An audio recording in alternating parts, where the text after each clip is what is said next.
हाँ, hello friends, मैं Rajveer Singh, master trainer BLO.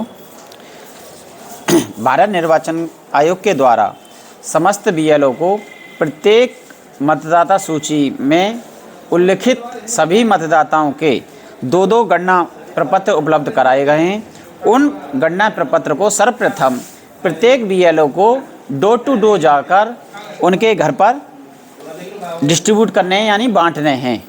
बांटने के बाद में उनको समझाना है, कुछ डिटेल उसकी प्री फिल्ड डाटा रहेगा।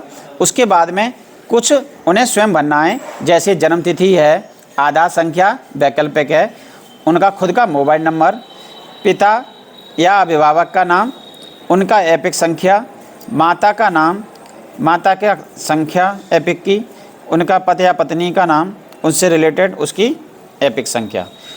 अगर इसमें ये बात और ध्यान देनी है, अगर जिसका भी गणना प्रपत्र हम बांट रहे हैं, अगर उस व्यक्ति का मतदाता सूची यानी पिछले एसआईआर यानी 2003 में है, तो हमें उसकी डिटेल लेफ्ट हैंड साइड पर, जहाँ पर पिछले एसआईआर की मतदाता सूची में मतदाता का विवरण लिखा हुआ है, उसके नीचे हमें भरना है। जैसे निर्वाचक का नाम आ जाएगा वहाँ पर, उसकी अगर संख्या है उस समय उपलब्ध तो भरेंगे, अदरवाइज इसे खाली छोड़ देंगे।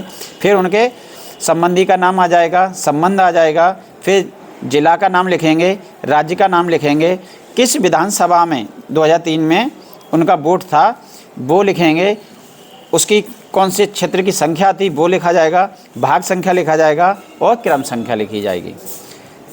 मान लीजिए अगर इस व्यक्ति का 2003 की मतदाता सूची में वोट नहीं है, तब हमें राइट हैंड साइड पर, जहां पर पिछले कॉलम में दिए गए संबंधी का विवरण लिखा हुआ है पिछले एसआईआर के अनुसार, तब हम यहाँ पर उनके माता या पिता का नाम लिखेंगे, फिर उनकी संख्या लिखेंगे, संबंधी का नाम लिखेंगे, संबंधी इनका जहाँ जैसे अगर इनके पिता है तो यहाँ पर बाबा का नाम आएगा, फिर संबंध लिखा जाएगा, जिला नोट होगा इस जगह पर, फिर राज्य का नाम आएगा, फिर विधानसभा क्षेत्र का नाम आएगा और विधानसभा क्षेत्र की संख्या, भाग संख्या और क्रम संख्या। और यहीं पर जहाँ प्रत्येक मतदाता का फ़ोटो दे रखा है उसी के बराबर में एक वर्तमान फ़ोटो चिपकाए लिखा हुआ है, उस पर सफ़ेद बैकग्राउंड का फ़ोटो चिपकाना होगा। एक इतना काम करते हुए हमें एक प्रति अपने पास लेनी है और एक कॉपी पावती के रूप में उस मतदाता को ही उपलब्ध करानी है। फिर ये जब हम गणना प्रपत्र को कलेक्ट कर लेंगे, कलेक्ट करने के बाद में फिर हम अपने बीएलओ ऐप में जाएंगे और बीएलओ ऐप में एसआईआर वाले कॉलम में जाकर जब उसे टच करेंगे, वहाँ पर क्यूआर कोड स्कैन लिखा आएगा का विकल्प आ रहा होगा, वहाँ पर इसका क्यूआर कोड स्कैन करेंगे और स्कैन करने के बाद में उसका जो डेटा है वो उसमें संरक्षित हो जाएगा। बहुत धन्यवाद। इतना काम करना है। अब जिस किसी को अगर कोई दिक्कत हो इसमें समझने में तो हाँ। मैं रिपीट कर देता हूँ जी।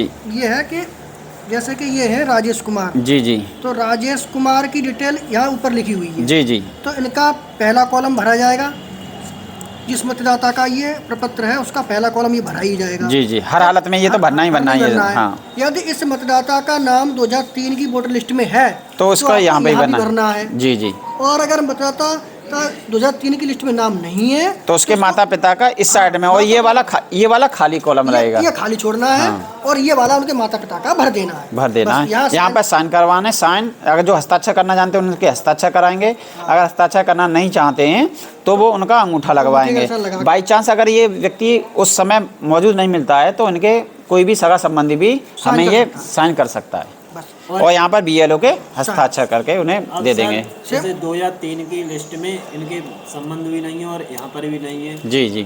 तो अगर मान लीजिए कोई ऐसा मतदाता है जिसका सिर्फ वोट अभी उपलब्ध है 2025 वाली सूची में है और उनके ना ही उनका या उनके माता पिता का 2003 की सूची में अगर उनका नाम नहीं है, तो ऐसे मतदाताओं का फॉर्म तो हम कलेक्ट करेंगे और ऊपर वाला प्रक्रिया पूरी ये करेंगे।